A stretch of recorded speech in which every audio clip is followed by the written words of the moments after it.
Good morning, everyone. Today, I will be presenting behaviorist theory of learning with the focus of channel, uh, with the focus of a classical conditioning, a theory that explains how learning occurs through association. This presentation is part of unit number 2 for our beard course. I am Anita Chopde, roll number 3. Today, I will present a theory of learning, behaviorist theory of learning, especially a classical condition. The second one is introduction. Let's let's begin with a simple idea. What is a learning? The learning is a process if a focus on what happened when we actually in learning something, a new skill, behavior, or even emotion. Learning theory aims to explain this process, how people and animal learn. They help us understand how knowledge is acquired, retained, and recalled. Among the most influence are behaviorist theory, which focus on observable behaviors, the role of external stimulus. Today, we will focus on classical condition with the brief comparison to operant condition. So, the second one is what is behaviorist? The importance people in behaviorism. Behavioralism is a learning theory based on the idea that all behaviors are acquired through interaction with the environment. Here are their important psychologists in a behaviorism. The first one is Ivan Pavlov, known for his experiment experiment with the dog. He introduced a classical condition where behavior is learned through association. The second one is B.F. Skinner. The B.F. Skinner it says develop operant condition learning through a consequences, reward and punishment. And third one is John B. Watson. The John B. Watson, the famous of the Little Albert experiment, he applied Pavlov theory to humans and established behaviorism as a school of psychology. So these are the Pavlov dog experiment. So the types of classic behaviorist condition, the two types of classical the two types of behaviorist condition. The first one is classical condition and the second one is operant condition. The first one, classical condition, Pavlov learned through associated. For example, a dog learned to associated the sound of a bell with the food and being to salivate just on a hearing the bell. The second one is operant condition. The Skinner learning through a consequences. For example, a student studies hard, gets good grades, and continues the behaviorism. Two, to a positive in a reinforcement. Both emphasize how to a environment shape to a learning. These are this picture, this Pavlov dog experiment explanation. The next part is key components of classical condition. The major four key components, the classical condition. The first one is unconditional stimulus. Unconditional stimulus, something that naturally triggers response like a food. The second one is unconditional response. Unconditional response, the nature reaction like a salivation to food. The third one is conditional stimulus.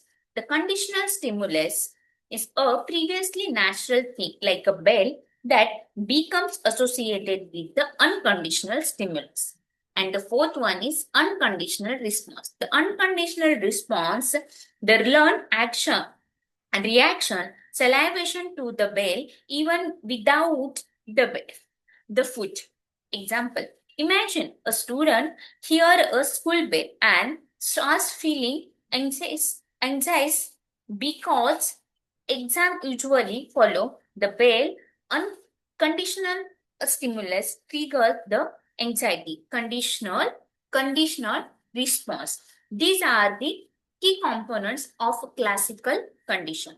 The next part is types of classical condition. The major eight eight types of a classical condition. The first one is forward condition. The forward condition means a classical stimuli. It is presented before the unconditional stimulant. For example, a teacher ring a bell before a given student a reward. The second one is a delay condition. The delay conditioning is a conditional stimulus starts first and overlap with the unconditional stimulus. For example, music plays and continues as the teacher gives a snacks. The third one is stress conditioning. The stress condition means the a classic a conditional stimulus is presented and removed before unconditional stimulus, which means a time a gap exists. The example is a light is flashed, then after a pause, praise is given. The fourth one is stimulus condition. A stimulus condition. The conditional stimulus and unconditional stimulus are presented at the same time. Means example, a star is shown and praise is given together. The fifth one is background condition. The background conditional unconditional stimulus is presented before the conditional stimulus. The example is a teacher gives a praise and the ring the bell. The sixth one is temporal condition. The temporal condition, the unconditional stimulus is presented at the regular time.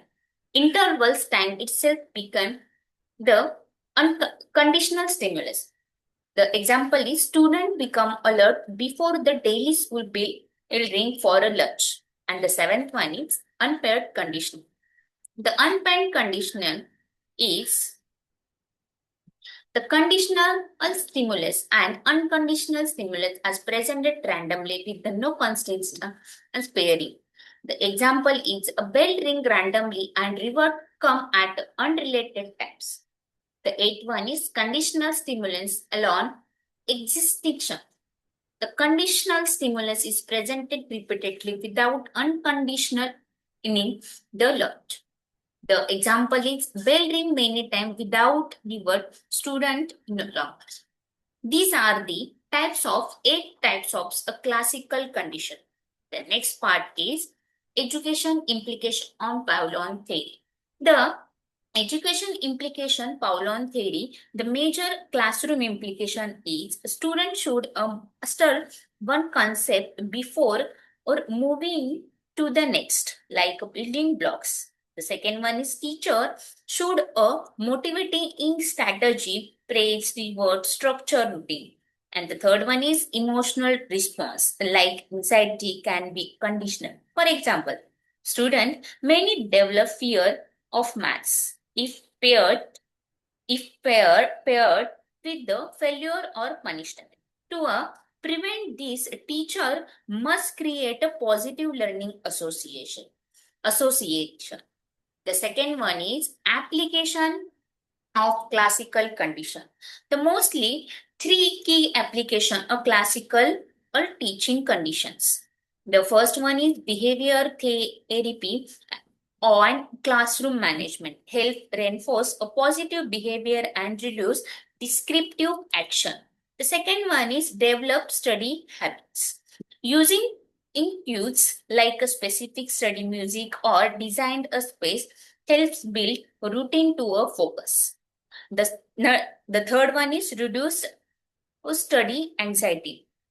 Linking a learning with the praise, encourage and reward and a stress-free learning environment. The example in the best example is giving a student a star stickers when they complete homework can make the activity enjoyable and rewarding. The overall conclusion of this theory is the Pavlov classical conditional explain learning through a repeated association.